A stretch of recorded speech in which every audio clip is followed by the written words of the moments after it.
Hello friends, हम देखने वाले हैं राजस्थानी लोक नाट्य से संबंधित ओल्ड क्वेश्चन जो और अदर एग्जाम में पूछे गए हैं। देखिए, राजस्थान के किस शहर में होली के दौरान रम्मत का आयोजन किया जाता है। यानी राजस्थान के कौन सा शहर है, यानी कौन सा जिला है जहाँ पर होली के अवसर रम्मत का आयोजन किया जाता है, वो है बीकानेर। बीकानेर में होली के अवसर पर क्या किया जाता है, रम्मत का आयोजन किया जाता है। फिर है संत पीर शाह अली और तुकनगिर ने 400 साल पहले मेवाड़ में किस ख्याल की रचना की थी, तोरा कलंकी ख्याल की क्या की थी, रचना की थी। इसके बाद हम देखते हैं कि राजस्थान की बहुरूपिया कला विश्व के अनेक राष्ट्रों में प्रदर्शित करने वाले कौन थे, जानकी लाल भांड थे। याद रखना, राजस्थान की जो बहुरूपिया कला है विश्व में अनेक राष्ट्रों में प्रदर्शित करने वाले कौन थे, जानकी लाल थे। स्वांग राजस्थानी लोकनाट्य की महत्वपूर्ण विधा है जिसको किसी पौराणिक ऐतिहासिक चरित्र या देवी देवताओं की नकल कर उसके अनुरूप अभिनय किया जाता है, उसको क्या कहते हैं, स्वांग। स्वांग रचने वाले व्यक्ति को बहुरूपिया कहा जाता है। राजस्थान के जानकी लाल भांड बहुरूपिया कलाकार को अंतर्राष्ट्रीय ख्याति दिला चुके हैं। अगला क्वेश्चन है कि झामटिया क्या कहा है, झामटिया पात्र लोक भाषा में कविता बोलता है। झामटिया क्या बोलता है, लोक भाषा में कविता बोलता है। और खटकुंड उसको दोहराता है, बीच बीच में जोकर का काम भी करता है। पात्र झामटिया और खटकिया किससे संबंधित है, ये है अपने गवरी नृत्य से। याद रखना है, झामटिया और झपटिया किससे संबंधित है, गवरी नृत्य से। गवरी नृत्य में झामटिया लोक भाषा में कविता बोलता है और खटकिया उसको दोहराता है और बीच बीच में जोकर का काम भी करता है। इसके विशेष पात्र खेला क्या कहलाते हैं, खेला कहलाते हैं। और ये मुख्य रूप से सावन भादों में लगभग 40 दिनों तक लोक नाट्य सुबह से शाम तक चलता रहता है। उसके बाद देखते हैं कि रमत है। रमत क्या है, एक लोक नाट्य है। रमत क्या है, लोक नाट्य है। रमत लोक नाट्य वस्तुत संगीत नाट्य और जो ऐतिहासिक और पौराणिक तथ्यों पर आधारित काव्य रचनाओं के माध्यम से अभिनीत किया जाता है। उसके बाद हम देखते हैं राजस्थान निम्नलिखित में से राजस्थान के किस क्षेत्र में अली बख्शी ख्याल संबंधित है। राजस्थान अली बख्शी ख्याल किस क्षेत्र से संबंधित है, अलवर से। अली बख्शी ख्याल यह ऐतिहासिक खेरतल तिजारा से जिले से प्रचलित है। इस शैली के प्रवर्तक अली बख्शी जी थे। उसके बाद हम नेक्स्ट क्वेश्चन देखते हैं, गोपी जी भट्ट राजस्थान के किस लोक तंत्र शैली के कलाकार थे, यह थे तमाशा के। याद रखना है, गोपी जी भट्ट राजस्थान के किस लोकतंत्र शैली से कलाकार थे, तमाशा से। तमाशा गोपी जी भट्ट लोक नाट्य का आरंभ जयपुर के भूतपूर्व शासक प्रताप सिंह के समय हुआ था। ये जयपुरी ख्याल व ध्रुपद गायकी का सम्मिलित रूप है। गोपी जी भट्ट, श्री कृष्ण भट्ट और वासुदेव भट्ट, गोपीचंद व हीर रांझा के रचयिता वंशीधर भट्ट आदि ने इस लोक नाट्य को क्या बनाया था, लोकप्रिय बनाया था। उसके बाद हम देखते हैं कि नौटंकी तथा रामलीला राजस्थान के किस भाग से संबंधित है। नौटंकी और रामलीला राजस्थान के पूर्वी भाग से संबंधित है। नौटंकी राजस्थान के पूर्वी जिलों अलवर, भरतपुर, सवाई माधोपुर, करौली आदि जिलों में ये लोक नाट्य मेलों, उत्सव, त्योहारों पर होता है। इस लोक नाट्यों में मुख्य विषय राजा हरिश्चंद्र, लैला मजनू, नल दमयंती, रूप बसंती व भरतरी है। राजस्थान में नौटंकी का प्रचलन डींग निवासी श्री भूरीलाल ने किया था। नौटंकी में 9 प्रकार के क्या होते हैं, 9 प्रकार के वाद्य यंत्रों का प्रयोग किया जाता है। अगला क्वेश्चन है, जिस क्षेत्र में नौटंकी सर्वाधिक लोकप्रिय वह क्षेत्र कौन सा है, भरतपुर में नौटंकी सर्वाधिक लोकप्रिय है। राजस्थान में भवई नाट्य के जन्मदाता कौन थे, भवई नाट्य के जन्मदाता कौन थे, बाघाजी थे। इसके बाद हम देखते हैं भवई के बारे में। मेवाड़ क्षेत्र में आदिवासियों द्वारा किए जाने वाला भवई लोक नृत्य में नृत्य की मुद्राएं क्षण प्रतिक्षण क्या रहती बदलती रहती हैं। अपनी चमत्कारिता के लिए प्रसिद्ध इस नृत्य कला के जन्मदाता कौन थे, बाघाजी थे। इस नृत्य में शंकरिया, सूरदास, लोडी, बिकाजी, ढोला मारू नाच प्रसिद्ध है। भवई नृत्य पर आधारित शांता गांधी द्वारा लिखित जसमा ओडम नाटक भारत के बाहर इंग्लैंड व जर्मनी में भी खेला जाता है। इसके बाद हम देखते हैं कि लोक नाट्य के रूप में पाबूजी की फड़ अत्यधिक लोकप्रिय है। पाबूजी लोक नायक थे। याद रखना, पाबूजी कौन थे, लोक नायक थे। इसके बाद हम देखते हैं कि लोक देवता पाबूजी ऊँटों के देवता के रूप में माने जाते हैं। ये मान्यता है कि ऊँट जब अस्वस्थ होता है तो उनकी मनौती मांगने पर स्वस्थ हो जाता है। कहा जाता है कि मारवाड़ में सर्वप्रथम ऊँट लाने का श्रेय भी पाबूजी को जाता है। ऊँट के स्वस्थ होने पर भोपा भोपियों द्वारा पाबूजी की फड़ रावण हत्ता वाद्य यंत्र के साथ गाई जाती है। नेक्स्ट क्वेश्चन है, गोमा, मीणा, कोलुकीर, कान गुजरी, भिलावण व नाहर आदि है छोटी नाटिकाएं होती है जिनका मंचन गौरी उत्सव में किया जाता है। अब गौरी क्या होता है देखते हैं। गौरी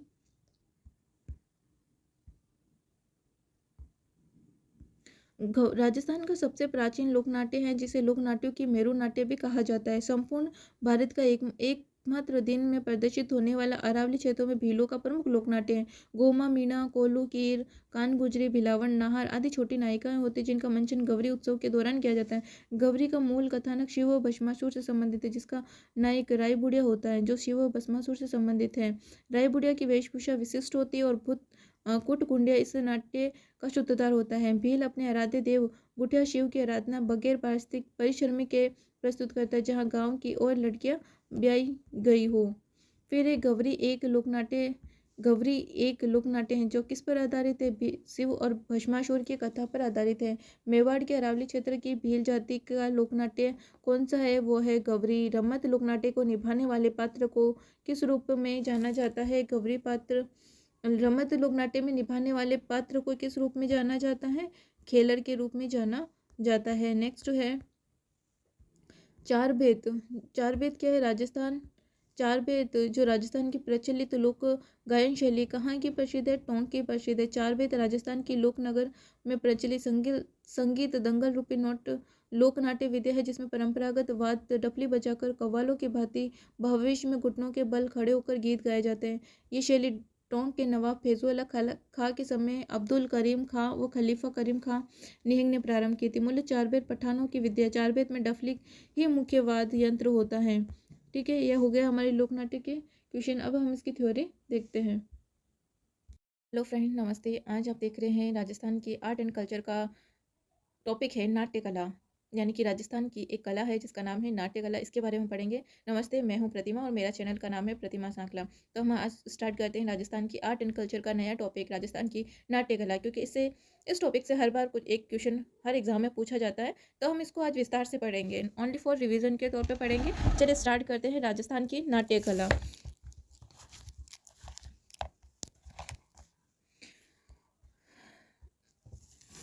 देखो, राजस्थान में आदिवासी भीलों, क्या कहा इसने कि राजस्थान में आदिवासी भीलों संस्कृति में लोक नाट्यों की परंपरा रही है। यानी कि राजस्थान में जो आदिवासी भील होते हैं उनकी संस्कृति में किसकी परंपरा रही है? लोक नाट्यों की परंपरा रही है, जिसने राज्य में लोक नाट्यों के विकास में भी योगदान दिया है। अब है तुरा कलंगी। एक तुरा कलंगी क्या होती है? कला होती है। राजस्थान में सबसे प्राचीन लोक नाट्यों में से एक। याद रखना है कि हमारी राजस्थान की सबसे प्राचीन लोक नाट्यों में से कौन सी कला सबसे प्राचीन है? तो वह है तुरा कलंगी। इसकी रचना मेवाड़ के दो पीर संतों यानी शाह अली और तुकनगीर ने की है।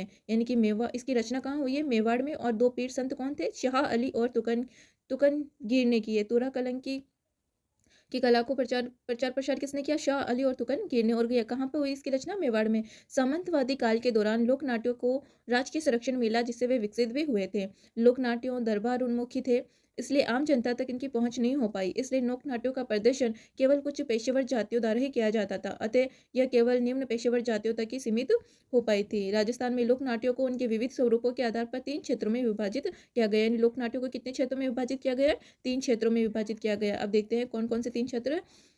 पहला है पर्वतीय क्षेत्र, यानी इस क्षेत्र के अंतर्गत आते हैं डूंगरपुर, कोटा, उदयपुर, झालावाड़ और सिरोही। यानी पर्वतीय क्षेत्र के अंतर्गत हमारे जो दक्षिणी जिले हैं उसमें वो आएंगे। पर्वतीय क्षेत्र कौन कौन से? डूंगरपुर, उदयपुर, कोटा, झालावाड़ और सिरोही क्षेत्र आते हैं। फिर आता है अपना रेगिस्तानी क्षेत्र। इस क्षेत्र में जैसलमेर, बीकानेर, बाड़मेर और जोधपुर, यानी जो रेगिस्तानी एरिया का सबसे बड़ा क्षेत्रफल जो है उनके चारों जिले आ जाएंगे क्षेत्रफल में। रेगिस्तानी क्षेत्र में जैसलमेर, बीकानेर, बाड़मेर और जोधपुर। फिर आते हैं पूर्वांचल क्षेत्र। पूर्वांचल क्षेत्र यानी पूर्वी जिले कौन कौन से? जयपुर, अलवर, भरतपुर, धौलपुर, शेखावाटी क्षेत्र को शामिल किया गया है।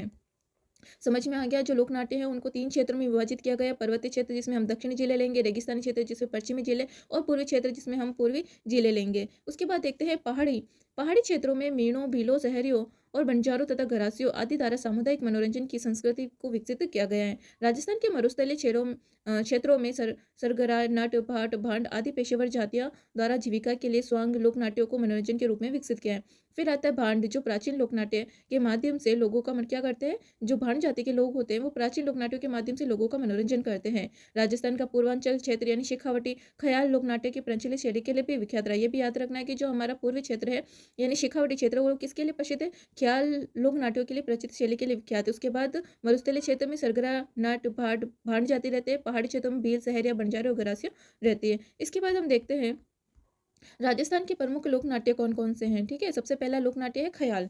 देखो राजस्थान के लोक नाट्यों में ख़याल सबसे लोकप्रिय विधा है। यानी ख़याल क्या है? राजस्थान के लोक नाट्यों की सबसे लोकप्रिय विधा है। राजस्थान में इन लोक नाट्यों के प्रमाण 18वीं शताब्दी से भी प्रमाण मिलते हैं। विषय वस्तु क्या होती है ख़याल की? ख़यालों की विषय वस्तु पौराणिक विषयों से जुड़ी होती है, यानी प्राचीन जो विषय होते हैं उनसे जुड़े होने के साथ-साथ उसमें ऐतिहासिक तत्वों और वीराख्यानों का भी समावेश होता है। भौगोलिक क्षेत्रों के अंतर के आधार पर राज्य की प्रमुख ख़यालें कौन-कौन सी है? शेखावटी ख़याल, कुचामनी ख़याल, जयपुरी, अलीबख्शी, तुरा कलंकी, नौटंकी, किशनगढ़ी, माची, हाथरसी आदि ख़याल है। याद रखना भौगोलिक क्षेत्रों के आधार पर ख़यालें भी बाँटी गई है। जैसे शेखावट में शेखावटी ख़याल, कुचामन में कुचामनी ख़याल, जयपुर में जयपुरी, अलीबख्शी, तुरा कलंकी, नौटंकी, किशनगढ़ी, माची, हाथरसी आदि ख़यालें हैं।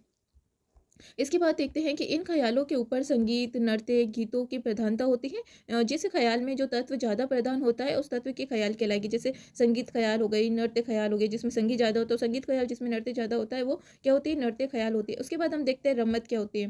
देखो रम्मत लोक नाट्य बीकानेर क्षेत्र की प्रसिद्ध है, यानी रम्मत जो है वो भी लोक नाट्य है और कौन से क्षेत्र में रम्मत प्रसिद्ध है? बीकानेर क्षेत्र की प्रसिद्ध है। इसका प्रादुर्भाव बीकानेर क्षेत्र में 100 से भी ज़्यादा अधिक वर्षों पूर्व सावन और होली के अवसरों के समय होने वाली लोक काव्य प्रतियोगिता के द्वारा, यानी कि इसने कहा है कि इसका जो प्रभाव है वो बीकानेर क्षेत्र में 100 से भी अधिक वर्षों के पूर्व सावन व होली के अवसरों के समय होने वाली काव्य प्रतियोगिता के माध्यम से हुआ था। रमत की उत्पत्ति लोक कवियों के द्वारा राजस्थान के प्रसिद्ध महापुरुषों द्वारा रचित काव्य रचनाओं को रंगमंच पर मंचित करने से हुई। यानी इसने कहा है कि जो लोक कवि होते थे वो राजस्थान के प्रसिद्ध जो भी महापुरुष होते हैं उनकी काव्य रचनाओं का क्या करते थे? मंच पर मंचित करते थे। रमत का प्रदर्शन मंच पर कलाकारों द्वारा दर्शकों के सामने विभिन्न प्रकार की वेशभूषा पहनकर किया जाता था। रम्मत के दौरान नगाड़ा व ढोलक का प्रयोग मुख्य रूप से माग के रूप में किया जाता था। राजस्थान के प्रमुख रम्मत क्षेत्र कौन-कौन से? बीकानेर, फलोदी, पोखरण, जैसलमेर तथा इनके आसपास के क्षेत्र हैं। इसके बाद हम देखते हैं रम्मत रमत का सकारात्मक पहलू सामाजिक कुरीतियों के प्रति लोगों को जागरूक बनाता है। यानी कि रमत का उद्देश्य क्या था? इसका महत्वपूर्ण उद्देश्य था कि सामाजिक कुरीतियों के प्रति लोगों को जागरूक करना। लोक ख्याति अर्जित प्रमुख रमत मोरध्वज, डूंगरजी, जवारजी, राजा हरिश्चंद्र, गोपीचंद भरथरी, पूर्ण भक्ति के रमत आदि, यानी कि लोक ख्याति अर्जित प्रमुख रमतें कौन कौन सी है? मोरध्वज, डूंगरजी और जवारजी की रमत, राजा हरिश्चंद्र, गोपीचंद भरथरी, पूर्ण भक्ति की रमत आदि प्रसिद्ध है। उसके बाद हम देखते हैं तमाशा। तमाशा राजस्थान में तमाशे की प्रसिद्ध परंपरा जयपुर में रही है। तो यानी तमाशे की परंपरा कहाँ पर? जयपुर में रही है। जयपुर के महाराजा प्रताप सिंह के काल में लोक नाट्यों की उत्पत्ति हुई थी। याद रखना है कि जयपुर के महाराजा प्रताप सिंह के काल में क्या हुई? लोक नाट्यों की उत्पत्ति हुई थी। उत्तर भारत में लोक नाट्यों का विकास दक्षिण भारत में भी हुआ। यानी उत्तर भारत के इस लोक नाट्यों का विकास दक्षिण भारत में भी हुआ। दक्षिण भारत में तमाशा लोक नाट्य का प्रचार करने वाले लोग क्या कहलाते थे? भट्ट कहलाते थे। यानी दक्षिण में लोक नाट्यों का विकास करने वाले कौन कहलाए? भट्ट लोग कहलाए। भट्ट परिवारों के लोग तमाशा लोक नाट्यों में जयपुरी ख्याल व ध्रुपद गायकी को भी शामिल करते थे। इंपॉर्टेंट, यानी भट्ट जो परिवार होते थे वो तमाशा लोक नाट्य में जयपुरी ख्याल और ध्रुपद गायकी को भी शामिल करते थे। इस लोक नाट्य में संवाद काव्य में होते थे तथा तमाशे का मंचन खुले मंच पर किया जाता था। उसके बाद हम पढ़ते हैं भवाई। राजस्थान के गुजरात की सीमा वाले क्षेत्रों में भवई नामक नृत्य नाटिका प्रसिद्ध है। यानी कि राजस्थान के गुजरात जो सीमा वाले क्षेत्र है उसमें क्या है? भवई नामक नृत्य नाटिका प्रसिद्ध है। ये नाट्य कला व्यावसायिक होता था। भवई के पात्र व्यंग्य वक्ता होते थे जिनका लक्ष्य सामाजिक तथा तत्कालीन समस्याओं पर लोगों का ध्यान आकर्षित करना होता था। इसका प्रदर्शन परंपरा के आधार पर किया जाता था किंतु तंत्रकालीन सामाजिक समस्या का समावेश भी होता था। इसमें कथानक पर कम ध्यान दिया जाता था, गायन, नृत्य, हास्य पर ज़्यादा ध्यान दिया जाता था। फिर आता है भवई जाति की उत्पत्ति अजमेर के नागोजी जाट ने की थी। याद रखना है कि भवई जाति की उत्पत्ति किसने की? भवई जाति की उत्पत्ति अजमेर के नागोजी जाट ने की थी। इसके बाद हम देखते हैं कि भवई जाति की उत्पत्ति अजमेर के नागोजी जाट ने की थी। भवई जाति का आदि पुरुष बाघाजी को माना जाता है। यानी भवई जाति का आदि पुरुष किससे माना जाता है? बाघाजी को माना जाता है। मेवाड़ अंचल का प्रसिद्ध लोक नाट्य कौन सा है? भवई है। ये व्यावसायिक प्रकृति वाला जिसमें कथानक पर कम ध्यान दिया जाता है तथा गायन, नृत्य, हास्य पर अधिक जोर दिया जाता है। उसके बाद हम देखते हैं बिना रंगमंच के पात्र व्यंग्यात्मक शैली और तत्कालीन सवाल जवाब तथा सामाजिक समस्याओं पर चोट करते हैं। भवई शैली पर आधारित शांति गांधी लिखित जसमा ऑर्डन प्रसिद्ध लोक नाट्य। याद रखना है कि भवई नृत्य क्या होती है? व्यंग्यात्मक शैली होती है जिसमें तत्कालीन सवाल जवाब और सामाजिक समस्याओं पर चोट करते हैं। भवई शैली पर आधारित शांति गांधी लिखित जसमा ऑर्डन प्रसिद्ध लोक नाट्य है। फिर है सांगीलाल सांगड़िया भवई लोक नाट्य का प्रसिद्ध कलाकार है। याद रखना है कि जो सांगीलाल सांगड़िया है वो भवई नाट्य का क्या है? प्रसिद्ध कलाकार है। उसके बाद आता है नौटंकी। अब देखिए नौटंकी कहाँ की प्रसिद्ध है? राजस्थान में नौटंकी का खेल धौलपुर और भरतपुर व उसके आसपास के क्षेत्रों में किया जाता है। नौटंकी का जो खेल है वो मूलतः कहाँ? भरतपुर और धौलपुर के आसपास क्षेत्र में में किया जाता है। नौटंकी का मंचन अखाड़ों पर किया जाता है। प्रमुख अखाड़े गंगापुर, करौली, अलवर तथा सवाई माधोपुर में, याद रखना है। नौटंकी का मंचन अखाड़ों पर किया जाता है। प्रमुख अखाड़े कहाँ है? गंगापुर, करौली, अलवर व सवाई माधोपुर है। नौटंकी के प्रमुख विषयों के मंचन में नकाबपोश, सत्य हरिश्चंद्र, राजा भरथरी और आदि बसंत प्रमुख हैं। इसका आयोजन सामाजिक समारोह, मेलों, विवाह, शादी और लोक उत्सव के अवसर पर भी किया जाता है। उसके बाद हम देखते हैं पारसी थिएटर। ठीक है, पारसी थिएटर का प्रादुर्भाव 20वीं सदी के प्रारंभ में एक रंगमंच कला के रूप में हुआ था। इस शैली का विकास इंग्लैंड के प्रसिद्ध शेक्सपियर थिएटर से प्रभावित होकर हुआ था। पारसी थिएटर के मुख्य तत्व कौन से होते हैं? नाटक के कथात्मक स्वरूप का निश्चित होना, मंचन, फिर मंचन करने वाले अभिनेताओं द्वारा मुख मुद्राओं, हाव भाव का प्रदर्शन करना, रवांद की एक विशेष किस्म की शैली होती थी। राजस्थान में फारसी थिएटर शैली का प्रादुर्भाव 20वीं सदी के तीसरे दशक में दिखाई देता है। उस समय जोधपुर, अलवर, महबूब खान हसन नामक व्यक्ति ने पारसी शैली में अनेक लोक नाट्यों का मंचन किया था। इसका यह प्रयास व्यक्तिगत था क्योंकि तत्कालीन राजों ने अलग थिएटर हुआ करता था। इस दौरान थिएटर कला का आयोजन स्वतंत्र रूप से किया जा सकता था, जिसे अनेक कंपनियां, मंडल और थिएटर ग्रुप नाटकों का निर्माण करते थे। उसके बाद देखते गुणीजन खाना भी होता था थिएटर के रूप में। जयपुर में राजकीय संरक्षणों में संचालित थिएटर का विभाग होता था। गुणीजन खाना क्या होता था? जयपुर में राजकीय संरक्षण में संचालित थिएटर विभाग होता था। इसकी स्थापना सवाई जयसिंह द्वितीय द्वारा जयपुर के नगर स्थापना के साथ हुआ था। गुणीजन खाने के संबंध में मिलने वाले दस्तावेज के द्वारा राज्य में 17वीं व 18वीं शताब्दी में प्रचलित प्रदर्शन कलाओं के संदर्भ में जानकारी मिलती है। राज्य के इन प्रदर्शन कलाओं में परस्पर तथा संस्कृति संबंधित बांटा जाता है। उसके बाद हम देखते हैं कि परंपरागत प्रदर्शनी कलाओं के अंतर्गत घरानों का विशेष महत्व था। जयपुर के राम प्रकाश थिएटर तथा झालावाड़ के थिएटरों द्वारा इस कला का जुड़ाव आम जनता से हुआ था तथा थिएटरों का विकास, इस स्वतंत्र शैली का विकास भी हुआ था। राजस्थान में कन्हैयालाल पंवार तथा माणिक्यलाल डांगी पारसी थिएटर के प्रसिद्ध रंगकर्मी थे। इनके प्रसिद्ध नाटकों में ढोला मारू, चुनरी, सीता वनवास, कृष्ण सुदामा आदि प्रमुख थे। इसके बाद देखते हैं कि राजस्थान सरकार ने स्वतंत्र के संगीत नाटक अकादमी की स्थापना के द्वारा इनके संरक्षण का भी प्रयास किया था। उसके बाद हम देखते हैं गवरी के बारे में। राजस्थान के अंदर मेवाड़ की गवरी क्या है? बहुत ही प्रसिद्ध है, याद रखना है, मेवाड़ की गवरी प्रसिद्ध है। इसके अंतर्गत अनेक प्रकार की नृत्य, नाटिकाएं और झांकियों का प्रदर्शन किया जाता है। इसकी विषय वस्तु पौराणिक और लोक जीवन से संबंधित होती है। गवरी का उद्भव शिव और भस्मासुर की कथा से होता है, यानी कि गवरी का उद्भव किससे होता है? शिव और भस्मासुर की कथा से होता है, जिसमें भस्मासुर का भगवान विष्णु के द्वारा अंत किए जाने के उपलक्ष्य में शिवजी द्वारा भीलों के साथ नृत्य किया गया था, गवरी के रूप में प्रचलित हुआ। अरावली क्षेत्रों में रहने वाले भीलों के द्वारा प्रतिवर्ष 140 दिनों तक गवरी समारोह का आयोजन भी किया जाता है, यानी कि अरावली क्षेत्र में भीलों के द्वारा प्रतिवर्ष 140 दिनों तक क्या होता है? गवरी समारोह आयोजित किया जाता है। याद रखना, अरावली क्षेत्रों में भीलों के द्वारा प्रतिवर्ष 140 दिनों तक गवरी समारोह का आयोजन किया जाता है और इसमें ये शिव और भस्मासुर की कथा का होता है। पौराणिक और लोक जीवन से संबंधित होती है। इस समारोह में उदयपुर के आसपास के क्षेत्रों में मानसून की समाप्ति के साथ ही समाप्त समय किया जाता है।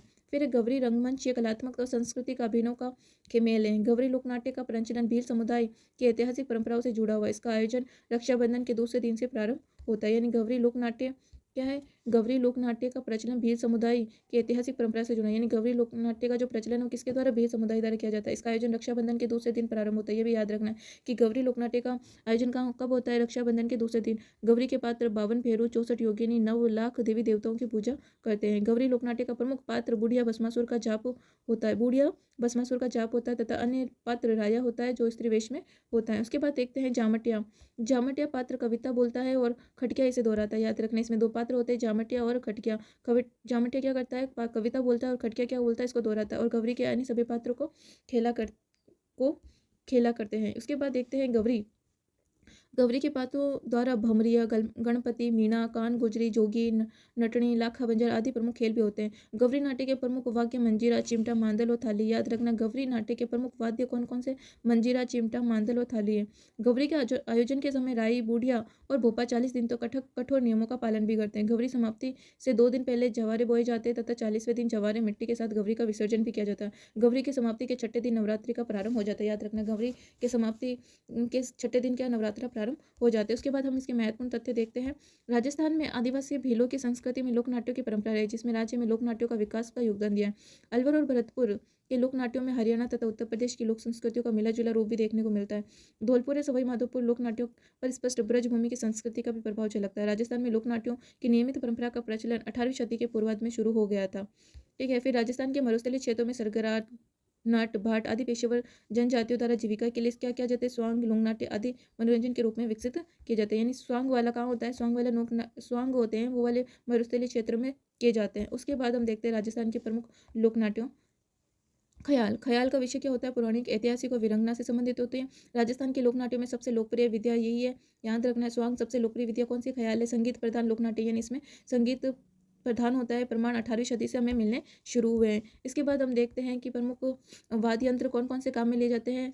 ख्याल में नगाड़ा, हारमोनियम, सारंगी, अंजीरा और ढोलक। अब हम देखते हैं इसके ख्याल का नाम, प्रवर्तक कौन है, क्षेत्र का नाम और विशेषता क्या क्या होती है। देखो, तुरा कलंकी ख्याल, तुरा कलंकी ख्याल के प्रवर्तक शाह अली यानी शक्ति उपासक होते हैं। शाह अली कौन है, शक्ति उपासक। और तुकनगीर जो होते हैं शिव उपासक होते हैं, याद रखना।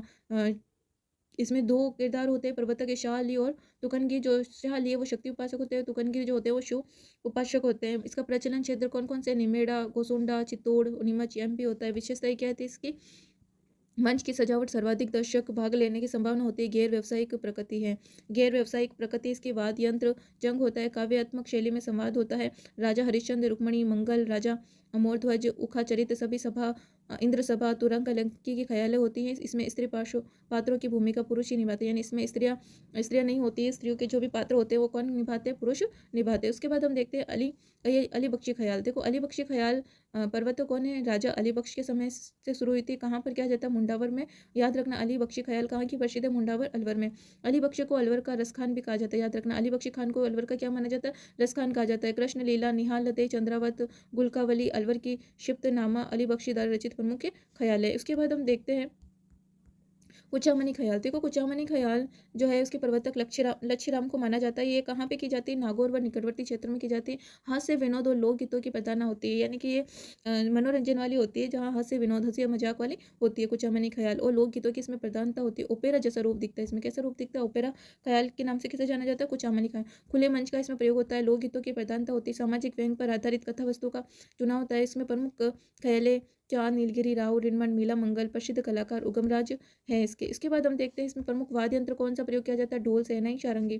फिर आता है हेला ख्याल। हेला ख्याल के प्रवर्तक शायर हेला है और ये लालसोट, दौसा और करौली, सवाई माधोपुर में प्रसिद्ध है। इसमें लंबी टेर देना होता है और हेला ख्याल घनघोर के पर्व के पश्चात किया जाता है। इसमें प्रमुख वाद्य यंत्र कौन सा होता है, नौबत होता है। उसके बाद हम देखते हैं शेखावटी यानी चिड़ावा ख्याल। जो शेखावटी चिड़ावा में की जाती है, इसके प्रवर्तक नानूराम है। याद रखना, शेखावटी यानी चिड़ावा ख्याल के प्रवर्तक नानूराम है। शेखावट के क्षेत्र में सिक्कर, खंडेला, जयपुर, जायल, नागौर में की जाती है। गायन, वादन, नर्तक तीनों का संप्रेक्षित रूप मिश्रण है। हीर रांझा, ढोला, मरवन, हरिश्चंद्र, आहलर देव, भरथरी आदि लोकप्रिय ख्याल है इसकी प्रसिद्ध है। इसके बाद हम देखते हैं जयपुरी ख्याल। जयपुरी ख्याल जो है, जयपुरी ख्याल इसके प्रवर्तक सवाई सिंह के समय भूपत खां के द्वारा किया गया था। यानी जयपुरी ख्याल का प्रवर्तक जो है सवाई सिंह के समय भूपत खां द्वारा किया गया था। जयपुर एवं इसके निकटवर्ती क्षेत्र में जयपुरी ख्याल प्रसिद्ध है। स्त्री पात्रों की भूमिका स्त्रियों द्वारा मुक्त एवं लचीले पर शैली, यानी स्त्री पात्रों की भूमिका होती है, स्त्रियों द्वारा मुक्त एवं लचीले शैली में इसका प्रयोग किया जाता है। लोकप्रिय ख्याल है जोगी जोगन, कान गुजरी, पठान, मियाँ बीबी, रसीली, तंबोलन। प्रसिद्ध इसके कलाकार कौन है, प्रसिद्ध कलाकार गुणीचंद खाना के कलाकार होते हैं। उसके बाद हम देखते हैं कन्हैया ख्याल। कौन सी, कन्हैया ख्याल। देखो, श्री महावीर जी इसके प्रवर्तक है। करौली, सवाई माधोपुर, भरतपुर, धौलपुर की ये प्रसिद्ध है। मीणा समुदाय में प्रचलित है। यानी कन्हैया जो ख्याल है वो कौन से समुदाय में, मीणा समुदाय में प्रचलित है। रामायण महाभारत के प्रशंसकों का, ये भी इंपॉर्टेंट है कि रामायण और महाभारत के प्रशंसकों पर आधारित है। इसमें वाद्य यंत्र कौन से, नौबत, ढप, चमटे, घेरा आदि होते। गीत प्रस्तुतिकरण में मेढ़ व उल्टी मीढ़ की भूमिका महत्वपूर्ण होती है। ये दंगल मई जून के दिनों में होते हैं। उसके बाद हम पढ़ेंगे रम्मत। रम्मत का अभिप्राय खेल होता है। रम्मत का मतलब कैसे है, खेल से है। रम्मत बीकानेर, जैसलमेर, पोखरण और फलोदी क्षेत्र में, याद रखना, पश्चिमी राजस्थान यानी बीकानेर, जैसलमेर, पोखरण और फलोदी क्षेत्र में होती है। साहित्यिकता रम्मतों की प्रमुख, यानी साहित्य से संबंधित चीज़ें रमत में दर्शाई जाती है। रमत बीकानेर की लोकप्रिय लोकनाट्य विद्या, यानी रमत जो है वो बीकानेर की क्या है, रमत बीकानेर की लोकप्रिय लोकनाट्यक विद्या है। रमतों के गीत चौमासा, लावणी, भक्ति और श्रृंगार विषयक, गणपति वंदना व्यक्ति विशेष से संबंधित होती है। उसके बाद देखते हैं बीकानेर या रमतों का प्रारंभ फक्कड़ दातारी रमत से होती है। यानी बीकानेर में जो रमतों का जो प्रारंभ है वो किससे होता है, फक्कड़ दातारी रमत से होता है। उसके बाद हम देखते हैं पाटा संस्कृति का संबंध रमत लोकनाट्य से होती है। यानी जो पाटा संस्कृति होती है उसका संबंध किससे होता है, रमत लोकनाट्य से होती है। प्रमुख रमत कौन सी है, पूर्ण भक्त, मोर ध्वज, अमर सिंह राठौड़ रमत, 12 गुवाल के रमत, हिडा उमरी रमत, रावड़ोरी रमत आदि प्रमुख रमतें होती है। अब है हिडऊ मेरी एक आदर्श पति पत्नी पर आधारित लोकप्रिय रमत है जिसकी रचना जवाहरलाल पुरोहित ने की थी। याद रखना, हिडऊ मेरी एक आदर्श पति पत्नी पर आधारित सर्वाधिक लोकप्रिय रमत है जिसकी रचना किसने की थी?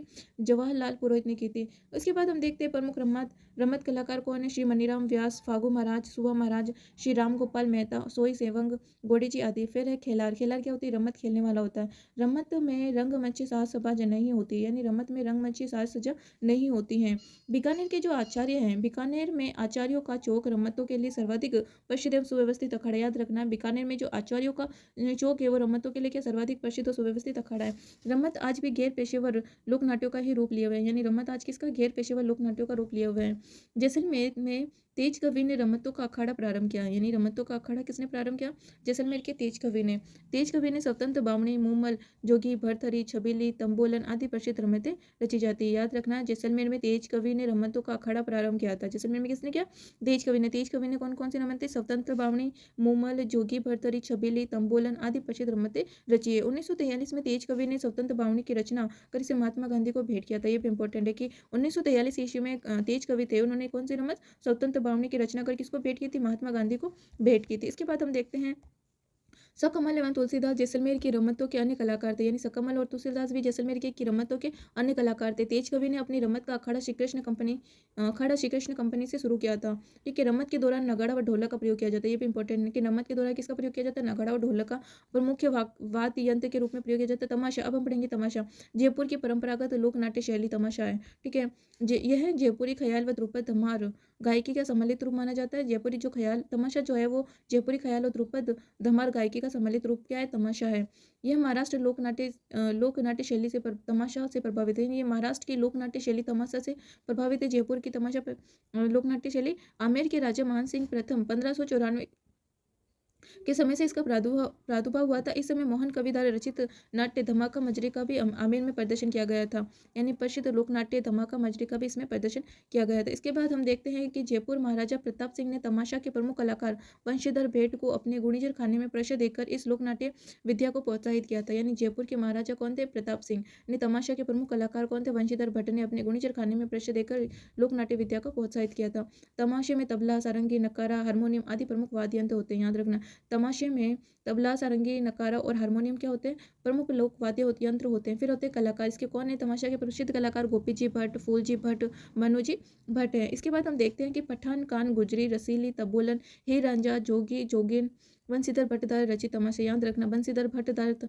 रचित तमाशे कौन कौन से? पठान, कान, गुजरी, रसीली, तंबोलन, हीर रांझा, जोगी, जोगन। इसके बाद हम देखते हैं कि तमाशों में स्त्री पात्रों की भूमिका स्त्रियों के द्वारा अभिनत की जाती है। यानी जयपुर में जो तमाशा लोक नाट्य शैली है उसमें स्त्री पात्रों की भूमिका स्त्रियों के द्वारा ही निभाई जाती है। फिर तमाशे में कायात्मक संवाद खुले रंगमंच पर होता है जिसमें अखाड़ा कहते हैं। यानी तमाशे में जो काव्य से संबंधित संवाद होते हैं वो खुले रंगमंच पर होता है जिसे क्या कहते हैं? अखाड़ा कहते हैं। फिर आता है गंधर्व नाट्य। गंधर्व नाट्य मारवाड़ के निवासी गंधर्व पेशेवर नृत्यकार होते हैं। यानी गंधर्व नाट्य में मारवाड़ के जो निवासी होते हैं वो गंधर्व क्या होते हैं? पेशेवर नृत्यकार होते हैं। इनके द्वारा अंजना सुंदरी, मैना सुंदरी नामक संगीत नाट्यों का प्रदर्शन किया जाता है। ये संगीत नाट्य जैन धर्म पर आधारित होता है। फिर है सवारी नाट्य। सवार और जुलूस के रूप में नाट्य प्रदर्शन राजस्थान की प्राचीनतम परंपरा, यानी कि सवारी और अथवा जुलूस में नाट्य प्रदर्शन जो होता है राजस्थान की प्राचीन परंपरा है। सवारी नाट्य प्रदर्शन धार्मिक और पौराणिक कथाओं पर आधारित होते हैं। सवारी जो नाट्य प्रदर्शन होता है वो धार्मिक और पौराणिक कथाओं पर आधारित होता है। भरतपुर जिले के जुरहरा की रामलीला सवारी अत्यधिक प्रसिद्ध होती है। यानी भरतपुर जिले की कौन सी? जुरहरा की रामलीला सवारी क्या होती है? अत्यधिक प्रसिद्ध होती है। फिर आता है दंगली नाट्य। दंगली नाट्य क्या होता है? जोधपुर का बाड़ी बसड़ी क्षेत्र भेंट के दंगल तथा करौली क्षेत्र कन्हैया के दंगल के लिए विख्यात है। यानी दंगली नृत्य जो होता है वो भरतपुर का बाड़ी बसड़ी क्षेत्र भेंट के दंगल और करौली क्षेत्र कन्हैया दंगल के लिए विख्यात है। यानी दंगली नाट्य जो कहाँ होता है? धौलपुर के बासी बसेड़ी क्षेत्र में और दंगल तथा करौली क्षेत्र के कन्हैया के दंगल विख्यात हैं। चार बेत टोक की संगीत दंगल रूपी लोक नाट्य विधा यह पठानी मूल की काव्य विधा है जिसका गायन पहले पश्तो भाषा में होता था। याद रखना, चार बेत कहाँ की? टोंक की संगीत दंगल रूपी लोक नाट्य विद्या है। यानी चार बेत टोंक की संगीत रूपी क्या होती? दंगल रूपी लोक नाट्य विद्या है। ये पठानी मूल की काव्य विद्या है जिसका गायन पहले कौन सी भाषा में होता था? पश्तो भाषा में होता है। बहुत इंपॉर्टेंट है। चार वो तो टोंक की संगीत दंगल रूपी लोक नाट्य विद्या है या पठानी मूल की काव्य विद्या है जिसका गायन पहले पश्तो भाषा में होता था। चार बेत लोक नाट्य शैली टोंक के नवाब फैजुल्लाह खां के समय अब्दुल करीम खां एवं खलीफा करीम खां निहंग ने प्रारंभ की थी। याद रखना है, चार बेत जो लोक नाट्य शैली है वो टोंक के नवाब फैजुल्लाह खां और के समय अब्दुल करीम एवं खलीफा करीम तथा निहंग ने प्रारंभ की थी। इसके बाद हम देखते हैं रामलीला। रामलीला भगवान श्री कृष्ण के जीवन पर आधारित लोक नाट्य है। यानी रामलीला किस पर आधारित है? भगवान श्री कृष्ण के जीवन पर। वल्लभाचार्य जो वल्लभ संप्रदाय के पर्वत के द्वारा शुरू की गई थी। रासलीला वो किसके द्वारा शुरू की गई थी? वल्लभाचार्य जो वल्लभ संप्रदाय के प्रवर्तक रहे थे। इसके बाद हम देखते हैं इसमें नृत्य और संगीत पक्ष क्या होता है? प्रबल होता है। राजस्थान में शिवलाल कुमावत ने विशेष स्वरूप इसे प्रदान किया था। फिर आता है रामलीला। भगवान श्री राम के जीवन गाथा पर आधारित लोक नाट्य। यानी रामलीला किस पर आधारित है? भगवान श्री राम के जीवन गाथा पर आधारित लोक नाट्य। इसका केंद्र कौन सा? बिसऊ, पाटुंदा और भरतपुर। याद रखना है, रामलीला का प्रसिद्ध क्षेत्र या केंद्र कौन कौन सा? बिसऊ, पटुंदा और भरतपुर है। इसके बाद हम देखते हैं बिसऊ की रामलीला। बिसऊ की जो रामलीला होती है मुखानिभव पर आधारित होती है। मुंह के अभिनव पर आधारित होती है, जिसमें प्रत्येक पात्र क्या करते हैं? मुखटे पहनते हैं। फिर अटरू की धनुष लीला में धनुष राम के द्वारा नहीं तोड़ा जाता, बल्कि विवाह योग्य युवकों द्वारा तोड़ा जाता है। झुरहरा की जो रामलीला होती है पंडित शोभाराव द्वारा लिखित लावणियाँ होती है। उसके बाद हम देखते हैं सनकादिकों की लीलाएं कौन कौन सी थी? शरद पूर्णिमा के अवसर पर गोसुंडा और बस्सी में सनकादिक लीलाओं का आयोजन किया जाता है। अबू क्षेत्र के गरासिया गणगौर और गौर लीला भी करते हैं। फिर आते हैं स्वांग। अब हम देखते हैं स्वांग क्या होता है। इसका अर्थ शाब्दिक अर्थ होता है किसी विशेष ऐतिहासिक, पौराणिक, लोक प्रसिद्ध एवं समाज के विख्यात चरित्र, देवी देवताओं की नकल करना। भीलवाड़ा जिले के मांडल में किसके द्वारा नारों का स्वांग प्रसिद्ध होता है? यानी भीलवाड़ा जिले के मांडल में नारों का स्वांग जो होता है बड़ा प्रसिद्ध है। स्वांग रचने वाले व्यक्ति को बहुरूपिया कहा जाता है। ये भी इंपॉर्टेंट। स्वांग रचने वाले व्यक्ति को क्या कहा जाता है? बहुरूपिया कहा जाता है। राजस्थान में स्वांग लोक नाट्य का प्रचलन 13वीं-14वीं शताब्दी से माना जाता है। मारवाड़ में रावल जाति के व्यक्ति स्वांग नाट्य का प्रदर्शन करते हैं। यानी मारवाड़ में जो रावल जाति के व्यक्ति होते हैं किसका प्रदर्शन करते हैं? स्वांग नाट्य का प्रदर्शन करते हैं। फिर आता है बहुरूपिया या भांड। अपना रूप एवं अभिनव चरित्र के रूप में बदलने में माहिर होते हैं। याद रखना, बहुरूपी और भांड जो होते हैं अपना रूप और अभिनव चरित्र बदलने में क्या होते हैं? माहिर होते हैं। ये नकलची कला में भी दक्ष होते हैं। ये बहुरूपी और भांड नकलची कला में भी दक्ष होते हैं। धनरूप नामक भांड महाराज मानसिंह द्वारा जागीर दी गई थी। धनरूप नामक जो भांड था उसको महाराज मानसिंह द्वारा क्या प्रदान की गई? जागीर प्रदान की गई थी। जागीर प्रदान की गई थी। फिर भानमती और भांड मारवाड़ की विशेष नकलची जाति है। यानी भानमती और जो भांड है वो मारवाड़ की विशेष नकलची जाति होती है। उसके बाद हम देखते हैं विलुप्त पाई कला। यानी कि ये जो कला है स्वर्ण की वो क्या हो चुकी है? अभी विलुप्त हो चुकी है। इसके नामी कलाकार कौन है? परशुराम भांडे जो केलवा के थे। भीलवाड़ा के जानकी लाल ने भारत उत्सव में राजस्थान की बहुरूपिया कला तथा प्रतिनिधित्व कर बहुरूपिया कला को अंतर्राष्ट्रीय स्तर पर पहुंचा। ये इंपॉर्टेंट है कि भीलवाड़ा के जो कौन थे? जानकी लाल जी। उन्होंने भारत उत्सवों में राजस्थान की जो बहुरूपिया कला है उसका प्रतिनिधित्व कर अंतर्राष्ट्रीय स्तर पर इसको पहचान दे रहे हैं। सबसे इंपॉर्टेंट यही है कि भीलवाड़ा के कौन थे? जानकी लाल। उन्हें भारत उत्सवों में राजस्थान की जो बहुरूपिया कला थी उसका प्रतिनिधित्व कर क्या दे रहे? अंतर्राष्ट्रीय स्तर पर पहचान दे रहे। अब हम पढ़ते हैं नौटंकी। देखो, नौटंकी का शाब्दिक अर्थ होता है नाटक या अभिनय करना। ठीक है। राजस्थान में नौटंकी का खेल भरतपुर, धौलपुर, करौली, सवाई माधोपुर क्षेत्रों में किया जाता था।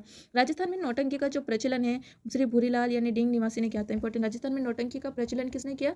डींग निवासी थे। कौन? श्री भूरीलाल। प्रसिद्ध इसके खिलाड़ी कौन है? गिरिराज प्रसाद कामा। ठीक है, कामा के थे प्रसिद्ध खिलाड़ी गिरिराज प्रसाद। इसके बाद हम देखते हैं कि नौटंकी के प्रसिद्ध खेलों में दल, दमयंती, लैला मजनू, नकाबपोश, रूप, बसंत, राजा भर्तहरि, सत्यवादी, राजा हरिश्चंद्र आदि प्रमुख थे। इन नौटंकी के प्रसिद्ध खेलों में कौन कौन थे?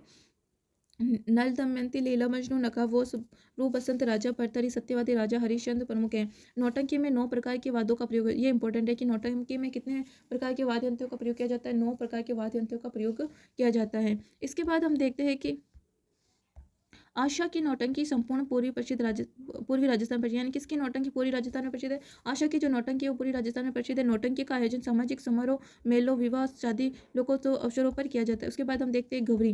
गवरी राजस्थान का सबसे प्राचीन लोक नाट्य। याद रखना, गवरी क्या है? राजस्थान का सबसे प्राचीन लोक नाट्य। इसके उपनाम क्या है? मेरू नाट्य। लोक नाट्यों का उपनाम क्या है? यानी गवरी का उपनाम है लोक नाट्यों का मेरू नाट्य है। ठीक है। उसके बाद देखो गवरी, ये भीलो द्वारा भाद्र माह के प्रारंभ में अश्व शुक्ल एकादशी से भवरी उत्सव किया जाने लगा। इन भीलो द्वारा किया जाता है गवरी। फिर कब? भाद्र माह से प्रारंभ होता है, अश्विन शुक्ल एकादशी तक गवरी उत्सव में किया जाने वाला लोक नाट्य जो है डूंगरपुर, बांसवाड़ा, उदयपुर, भीलवाड़ा और सिरी क्षेत्रों में प्रचलित। याद रखना, जो गवरी है वो सबसे प्राचीन लोक नाट्य है और मेरू लोक नाट्य का उपनाम है इसका। ये भीलो द्वारा किया जाता है। भाद्र माह में प्रारंभ होता है, अश्विन एकादशी तक गवरी उत्सव किया जाता है। मुख्यतः कहाँ का? डूंगरपुर, बांसवाड़ा, उदयपुर, भीलवाड़ा में किया जाता है। इसके बाद देखते हैं गवरी लोक नाट्य का मुख्य आधार शिव तथा भस्मासुर की कथा है। भगवान शिव इस नाट्य कला के प्रमुख पात्र हैं। इस नाट्य कला में शिव को पुरिया कहा जाता है। ये इंपॉर्टेंट है कि गवरी लोक नाट्य में शिव को क्या कहा जाता है? पुरिया कहा जाता है। राखी रक्षाबंधन के अगले दिन इसका प्रदर्शन 40 दिन तक चलता है और इस नाट्य में स्त्रियों की भूमिका भी पुरुष ही निभाते हैं। राई, बुढ़िया, ढाइया, खटकिया, जामटिया, पाठ, भोपा इस लोक नाट्य के क्या है? पात्र होते हैं, ये इंपॉर्टेंट है, इसको कम मत समझना। ये जो लाइन दे रखी है ना, ये गौरी नृत्य के प्रमुख पात्र कौन कौन से हैं? राई बुढ़िया, राइया, खटकिया, झामटिया, भाट, पोपा इसके प्रमुख पात्र होते हैं। इसके बाद हम देखते हैं कि इस नाट्य के अन्य पात्र खेलिए, खेला कहलाते हैं। इसके अलावा जो पात्र होते हैं उनको क्या कहते हैं? खेलिए कहते हैं, ठीक है, खेला कहते हैं। झामटिया लोक भाषा में कविता बोलता है। झामटिया क्या करता है? लोक भाषा में कविता बोलता है और खटकिया इसे दोहराता है। फिर कटकु कुड़िया इस नाट्य का सूत्रधार उभय होता है। याद रखना, कुड़िया कौन होता है? इस नाट्य का सूत्रधार होता है। इस मूल कथा नाट्य के साथ बंजारे, बंजारी, बादशाह की सवारी, हटिया, अम्बाव, बियावड़, खालड़िया, भूत, कान गुजरी, कामा, मीणा, कालकूल आदि और गौरी के मुख्य प्रसंग और लघु नाटिकाएं होती है। गौरी एक विशुद्ध धार्मिक क्या है? लोक नाट्य है। इसके बाद हम देखते हैं गल्लावन और बल्लावन की रस्मों से गौरी की विदाई होती है। इन गल्लावन और बल्लावन से क्या होती है? गौरी की रस्म, इस रस्म से गौरी की विदाई होती है। नाट्य के वाद्य यंत्र यानी गौरी के वाद्य यंत्र कौन कौन से होते हैं? मंजीरा, चिमटा, मांदल और थाली। गौरी की समाप्ति छठे दिन के छठे दिन क्या होती है? नवरात्र प्रारंभ हो जाती है। उसके बाद हम देखते हैं कठपुतली। देखो कठपुतली भारत में कठपुतली कला की 7 शैलियाँ। याद रखना है, भारत में कठपुतली कला की कितनी शैलियाँ? 7, जिसमें सूत्र संचालित पुतलियाँ यानी राजस्थान सूत्र संचालित पुतलियाँ कौन सी होती है? राजस्थान में बम्बो लोटन पुतलियाँ, दक्षिण भारत में छाया पुतलियाँ, आंध्र प्रदेश में छड़ पुतलियाँ, बंगाल में प्रमुख है। राजस्थान की कठपुतलियाँ भाटो और नटो द्वारा नचाई जाती है। राजस्थान में जो कठपुतलियाँ किसके द्वारा नचाई जाती है? भाटो और नटो द्वारा। पारसिक थिएटर, इसका प्रादुर्भाव 20वीं शताब्दी से प्रारंभ एक रंगमंच कला के रूप में हुआ था। इसके बाद हम एक बार ये भी देख लेते हैं मैप के थ्रू। चार वेद क्या है? देखो